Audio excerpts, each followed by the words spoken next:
está entrando a una campaña en la que probablemente sea la pelea más dura que va a haber en los últimos 15 años electorales, o en las últimas 6 elecciones nacionales.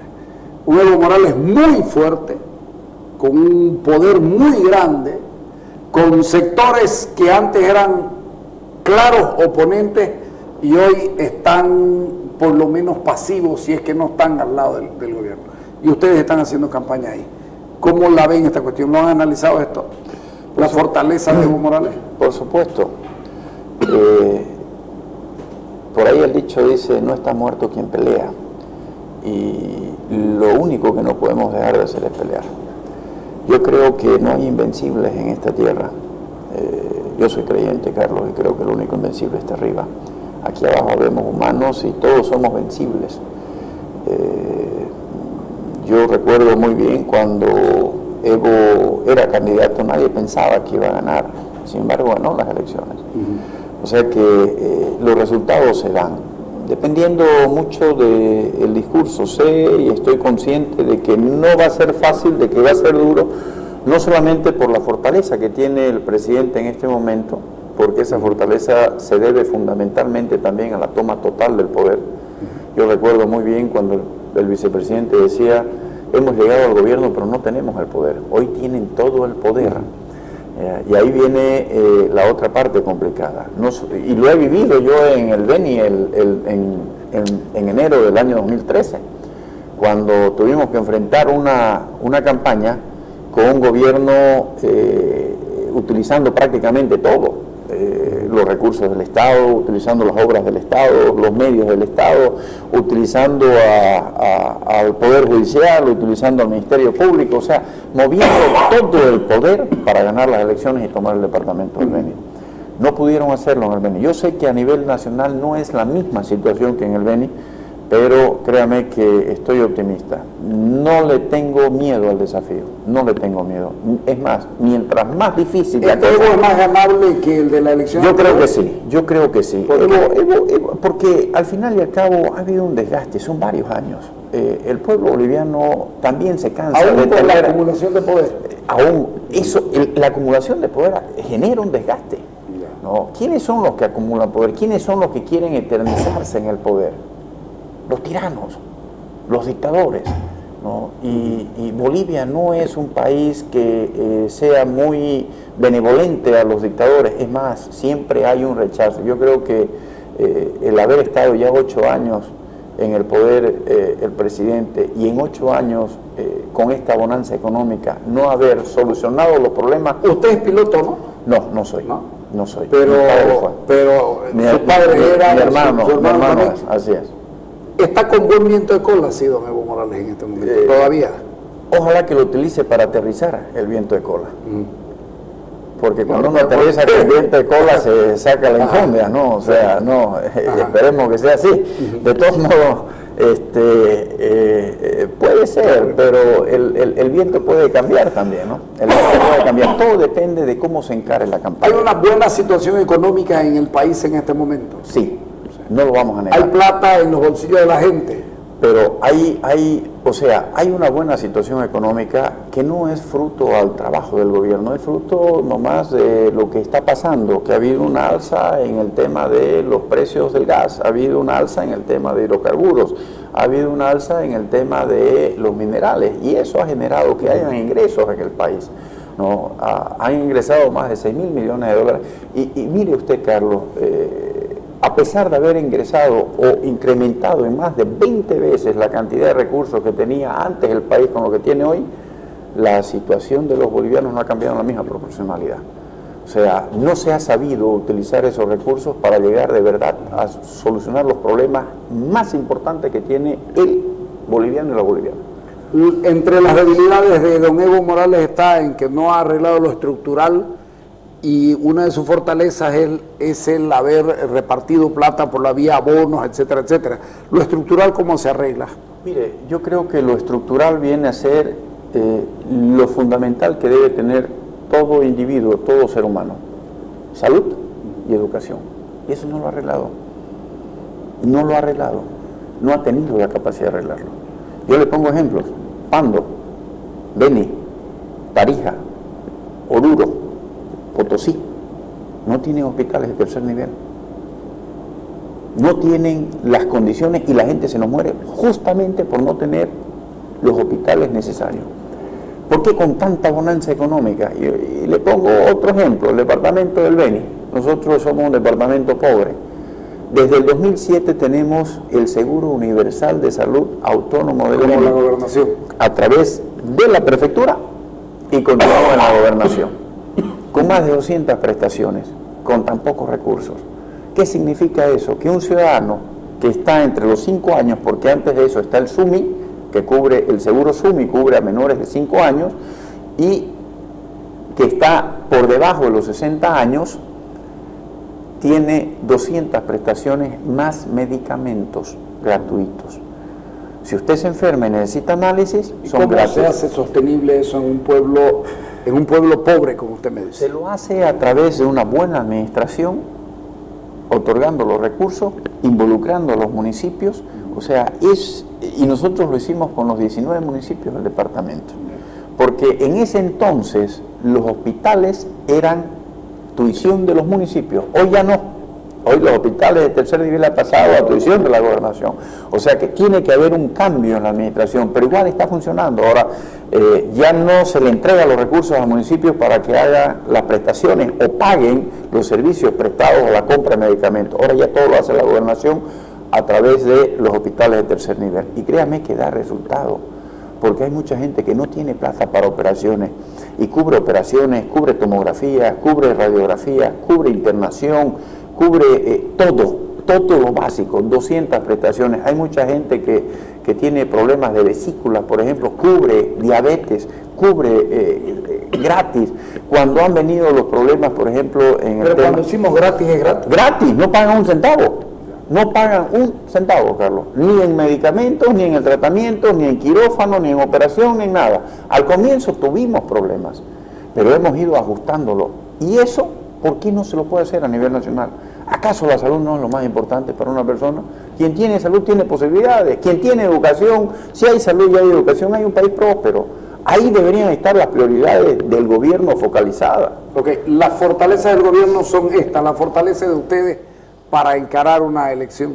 Bueno, primero yo creo que esas van a ser nuestra fortaleza, porque eso es lo que el gobierno ha descuidado. El conocer las cosas. El haber llegado directamente a tratar de solucionarle los problemas a la gente, no ha llegado. Yo no creo, está bien, hay recursos, pero no en la proporción que debería haber. No se ha disminuido la brecha entre pobres y ricos, sigue habiendo. Ahora hay otros que son más ricos, que eran pobres, pero que han pasado el estatus de ricos. Y normalmente son los que están alrededor del gobierno. Normalmente la política nacional tiene la tendencia a mantener ciertos sectores de gente pudiente en favor del candidato que quiere ser, porque hay intelectuales, porque hay gente con raigambre, gente con mucha llegada. En este momento ustedes sienten que no la tienen, o los ayudan por abajo porque le tienen miedo al gobierno. Aquí hay un elemento que se llama miedo, sí, que está jugando mucho y que uno no puede juzgar. El que tiene miedo tiene derecho a tener miedo, ¿no? Todo el derecho del mundo, y es natural, es normal tener miedo, Carlos. Quien no tenga miedo en su momento debe ser un mueble. Seguramente, porque justamente la valentía viene cuando uno se sobrepone al miedo. Así es. No, pero el miedo existe. Y yo le voy a dar un ejemplo de lo que me pasaba a mí, por ejemplo, en la campaña de Carmelo Lenz. Me decía un ganadero: ¿sabe qué? Yo lo voy a apoyar con 5 vacas, pero no le voy a dar mis vacas, yo las voy a pagar, las voy a comprar en otro lado para que ustedes las recojan, para que no identifiquen las marcas y no los persigan. Y así era, así era. Se iba a extorsionar, y yo lo denuncié, que estaban extorsionando a los empresarios en Ribera Alta, a decirle que pongan camiones, que pongan esto, cuando llegaba la candidata del MAS. Y cuando nosotros íbamos no se atrevían a sacar absolutamente nada, por debajo nos podían ayudar. No hemos hecho todavía absolutamente ningún lobby, ni hemos hablado con absolutamente nadie. Mi candidatura no lleva más que una semana, creo, que estoy de candidato a la vicepresidencia, o sea que no hemos podido, estamos todavía terminando de medio tratar de acomodarnos para lo que viene hacia adelante. No sé cuál va a ser la respuesta de los empresarios, si va a haber la ayuda o no va a haber la ayuda. Yo sé que esta es una lucha muy difícil, pero fundamentalmente por lo desigual que va a ser, por la utilización de los recursos que tiene el gobierno a su disposición versus lo que nosotros no tenemos. Esa es una debilidad sí, y hay que reconocerlo, ¿no? Porque sumado a eso también viene el factor miedo que va a haber, lógico y entendible, dentro de los empresarios privados para poder cooperar. ¿Y de las debilidades del gobierno? Yo creo que las debilidades del gobierno vienen a ser justamente gran parte de la falta de priorización en el tema del manejo de los recursos. O sea, el gobierno pudo muy bien haber invertido recursos en tratar de mejorar la calidad de vida de todos los bolivianos, en lo que hablaba, salud, por ejemplo.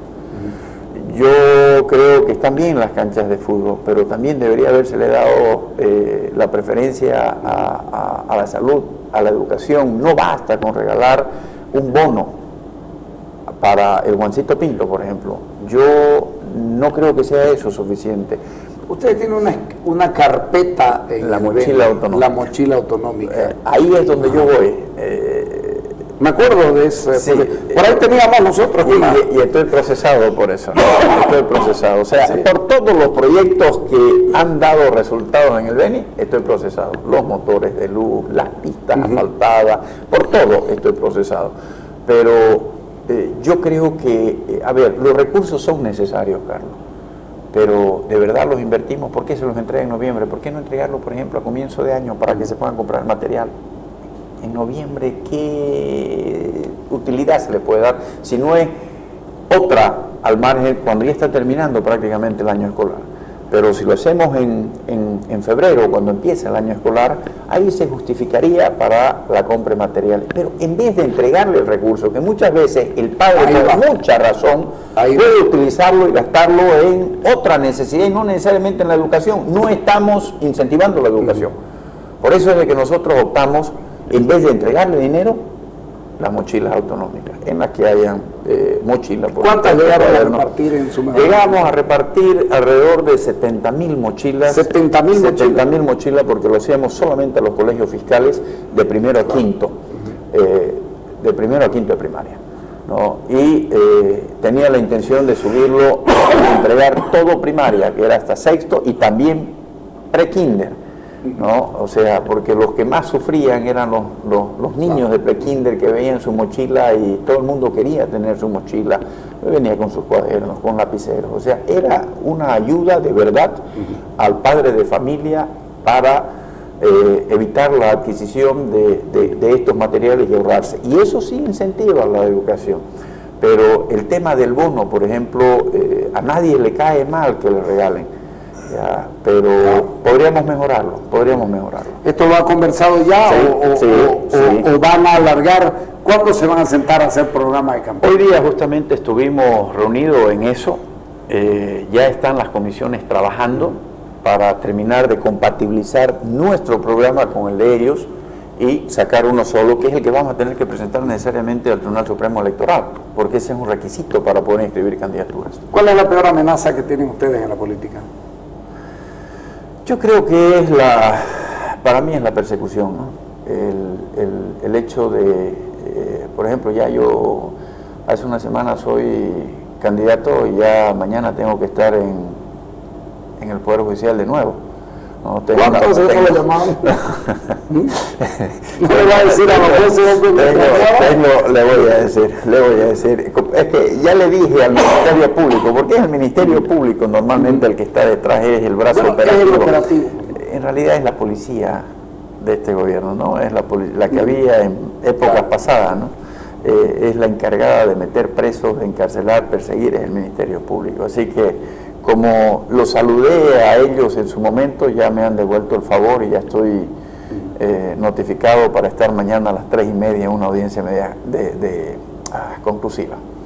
¿Cómo quedaron las relaciones, le cambio de tema, cómo quedaron las relaciones con Juan del Granado? Muy bien, muy bien. Porque Jaksic ha sido un tanto desaprensivo en sus declaraciones. Sí, las leí, las declaraciones de Jaksic, por lo menos en las conversaciones que nosotros tuvimos y en las reuniones que estuvimos, llegamos a 10 puntos coincidentes en cuanto a un eje programático que habíamos identificado, y sabíamos de que existía esta posibilidad de no llegar a un acuerdo, pero sí se aperturó el camino para recorrerlo.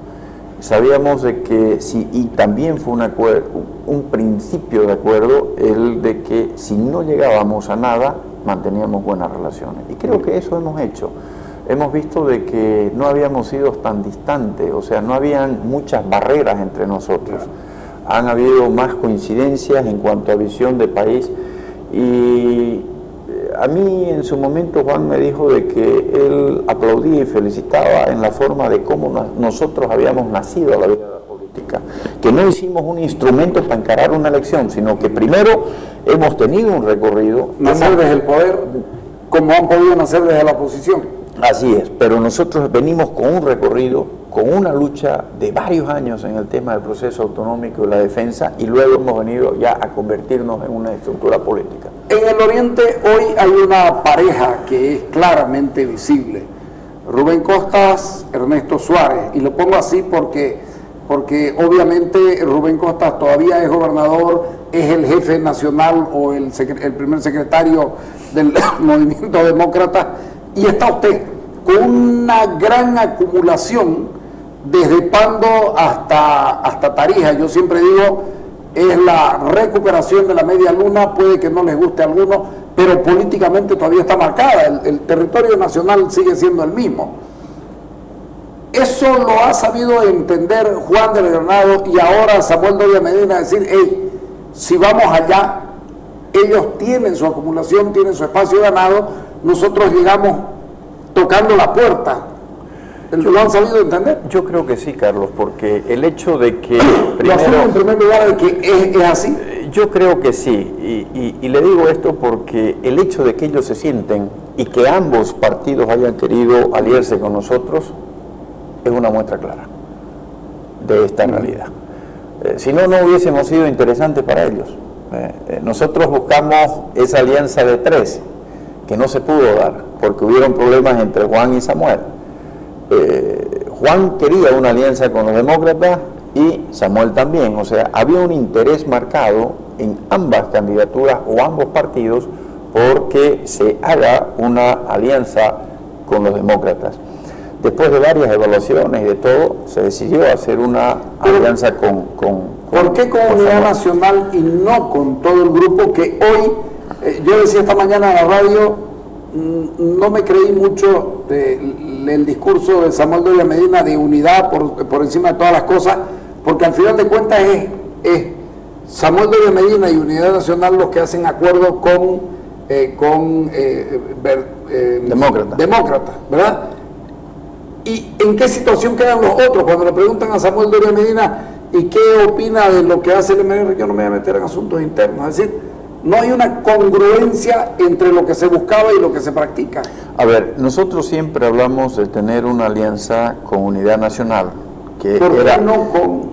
Porque en este caso estábamos buscando alianza con quienes tenían candidatos a la presidencia, ¿no? Y Unidad Nacional tenía su candidato. Unidad Nacional tiene su candidato. Sí. El Movimiento Sin Miedo tiene su candidato a la presidencia y nosotros también tenemos candidato. Y las charlas, lógicamente, que tenían que darse entre a niveles cupulares y con candidatos. Esto es como cuando uno va a la carrera de caballo, ¿no? ¿Quién es el que corre? El que tiene caballo. Si no tiene carrera, tiene que sentarse a mirarla. Y en ese sentido nosotros dijimos, muy bien, vamos a hablar con quienes son candidatos y tratar de hacer una alianza. Nunca dijimos no puede venir nadie más, pero sí hablar con quienes tienen candidaturas y estructuras nacionales, como el caso de Unidad Nacional, que tiene su estructura nacional, el Movimiento Sin Miedo, nosotros. El MNR tiene una estructura nacional, no tenía candidato. Por eso es que dijimos, primero pongámonos de acuerdo y veamos entre candidatos. Samuel optó por buscar las alianzas con distintos partidos. Nosotros buscamos cómo hacer alianza con las estructuras nacionales, con quienes tengan candidatos, y después ver el saldo. Pero primero tratemos de ver quienes cuáles son los caballos que están en la cuadra, ¿no? Y ahí definamos qué es lo que pasa. Siempre dijimos, respetamos la decisión de Samuel en cuanto a las alianzas. Nosotros no nos hemos metido, ni hemos vetado, ni hemos objetado absolutamente nada. Entendimos de que al unirse con Samuel, Samuel era su candidato. Entonces nosotros entramos a negociar con el candidato de todo ese bloque. ¿Ya? Y era Samuel, de Unidad Nacional. ¿Cómo están sus relaciones con Nuevo Poder Ciudadano? Porque yo decía en la radio, que tienen más que juntarse que separarse entre Rubén Costa y Germán Antelo. Yo sugería el otro día, ¿por qué no los meten a un cuarto, que se agarren a puñete, se saquen todas sus broncas porque las tienen, y de ahí se sienten a ver si tienen más puntos en común o no? Porque al final de cuentas, estas pequeñas cosas son las que terminan haciéndole daño al objetivo del conjunto. Yo creo que no vamos a negar de que pueden haber diferencias y que las pueden haber. Yo he escuchado mucho de que se ha entorpecido la gestión de Rubén. Hemos visto algunas actitudes y declaraciones que tampoco han sido favorables y que no han ayudado y no ayudan a tratar de encontrar una solución. Pero esos son temas pequeños, Carlos, con relación a lo que quiere el país y lo que se necesita en el país hoy día. Yo lo conozco a Rubén y creo que de parte de él no habría problema. El hecho de haber decidido dar el paso a un costado creo que ha sido una decisión dura para él, porque él sabía que iban a venir cuestionamientos duros en Santa Cruz. No, como que los vi al día siguiente. Me pareció tremendamente inteligente. Es que era lo que tenía que hacer. Sí. Ya con muy buen olfato, viendo lo que el país pedía, yo creo que además mostrando el desprendimiento, viendo de que no es el troglodita que todo el mundo decía, ha lanzado candidatura para entorpecer todo. No fue así. De que había la decisión de ir e íbamos a ir juntos, si no se llegaba a un acuerdo, lo íbamos a hacer, pero por suerte llegamos a este acuerdo. Se agotaron todos los esfuerzos. Él fue el más interesado en buscar los acercamientos. Yo le sugería a él, en diciembre, cuando él sale proclamado candidato a la presidencia por parte de los demócratas, le sugerí que, recogiendo el sentimiento del pueblo boliviano, lo busque a Juan de Granados.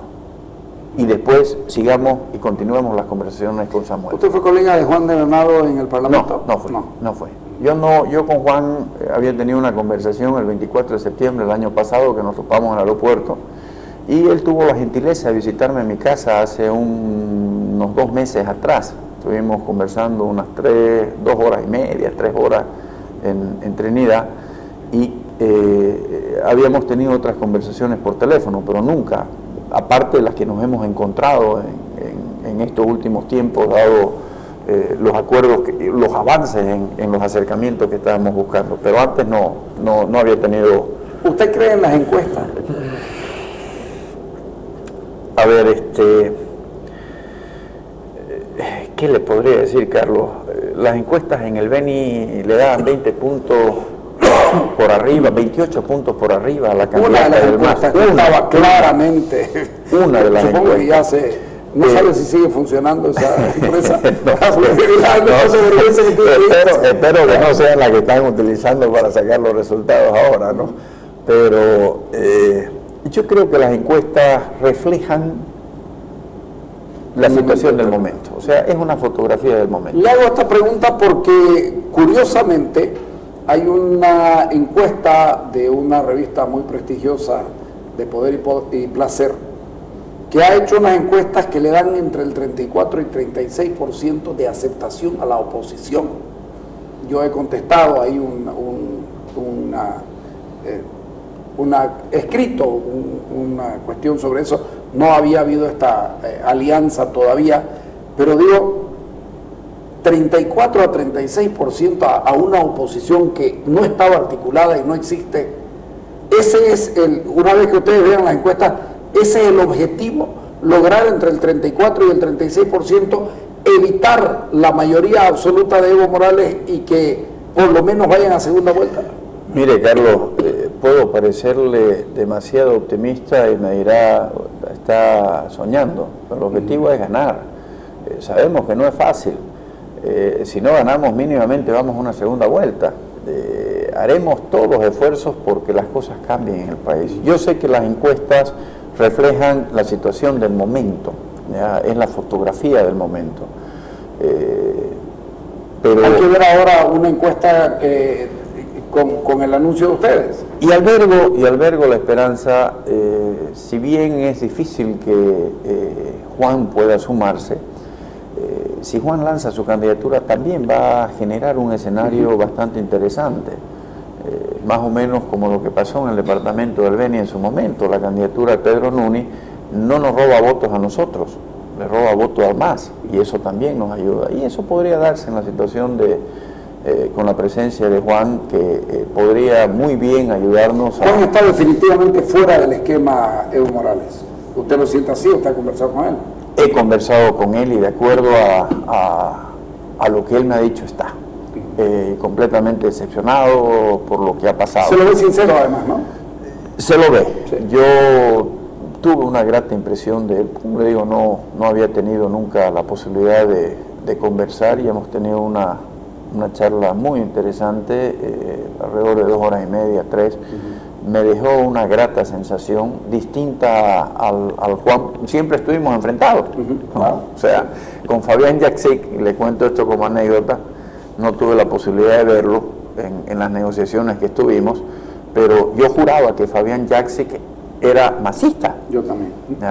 Y me sorprendo cuando había sido porque lo defendía. A través de la Comisión de Autonomía, Oiga, era con el que nos sacábamos la mugre los prefectos, porque defendía a capa y espada al gobierno. Yo juraba que era masista y había sido un movimiento sin miedo. Pero esa me la tenía guardada para decírsela. Pero además con una conducta impecable. Sí. El movimiento sin miedo se va y él se va, no hace lo de Zabaleta y algunos otros que terminan quedándose. No, ellos estuvieron muy comprometidos con el gobierno, pero al igual que estuvieron comprometidos, también cuando tomaron la decisión, la tomaron con la misma firmeza de alejarse. Y han marcado la diferencia ahora claramente con el gobierno. En el movimiento sin miedo se lo ve a Revilla. ¿Usted ha conversado con Revilla? Conversé con él. Y se lo pongo a Revilla porque probablemente sea un oponente de un Rubén Costa en 5 años. Sí, yo sé, Revilla fundamentalmente tiene mejor relación con Rubén. Han tenido más tiempo compartiendo. Quedamos en tener una conversación. Una vez me llamó Lucho, me dijo de que le gustaría reunirse, que conversemos. Es más, me dice a ver si podemos solucionar de una vez este problema entre nosotros, me dijo, y ponerle punto final. Quedamos en hacerlo, no se nos dio el tiempo. Yo no pude viajar a La Paz, él tampoco por su agenda era Trinidad. ¿Todavía pide permiso para salir del Beni usted? Yo, del Beni no, del país. Yo estoy arraigado nacionalmente.